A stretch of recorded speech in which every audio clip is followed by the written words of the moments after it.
అందరికీ నమస్కారం. విశ్వం అనే పదం యొక్క అర్థాన్ని ఇప్పుడు మనము తెలుసుకుందాం. విశ్వము అనే పదము విశతి అనే పదం నుండి ఏర్పడింది. విశతి అంటే ప్రవేశించడము అని అర్థము. నారాయణుడు ఎందులోకి ప్రవేశించారో దాన్ని మనము విశ్వము అని పిలుచుకుంటున్నాము. నారాయణుడు అంతటా వ్యాపించారు కాబట్టి ఆయనను విష్ణువు అంటున్నాము.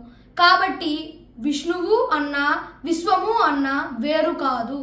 అందుకే అంతర్బహిష్ట తత్సర్వం వ్యాప్య నారాయణ స్థితః అని నారాయణ సూక్తంలో చెప్పబడింది. దీని ప్రకారం మన లోపల ఉన్నది విష్ణువే, మన బయట ఉన్నది కూడా విష్ణువే.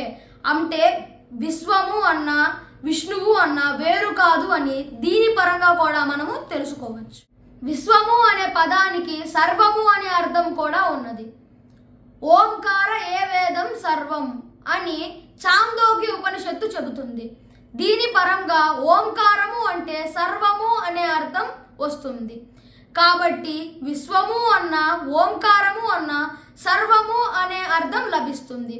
కాబట్టి ఓంకారమే విశ్వము, విశ్వమే ఓంకారము. అన్ని మంత్రాలు కూడా ఓంకారంతో ప్రారంభించబడతాయి.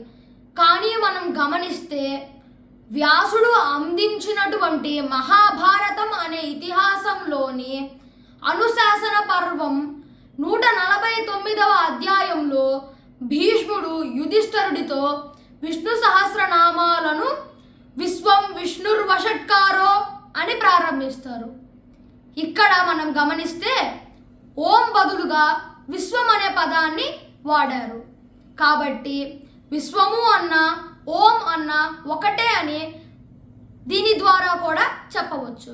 దీనివల్ల మనకు తెలిసింది ఏమిటి అంటే శరీరము అన్న, ప్రవేశించబడినది అన్న, విష్ణువు అన్న, ఓంకారము అన్న, లోకము అన్న, జగత్తు అన్న, ప్రపంచము అన్న, విశ్వము అనే అర్థమే లభిస్తుంది.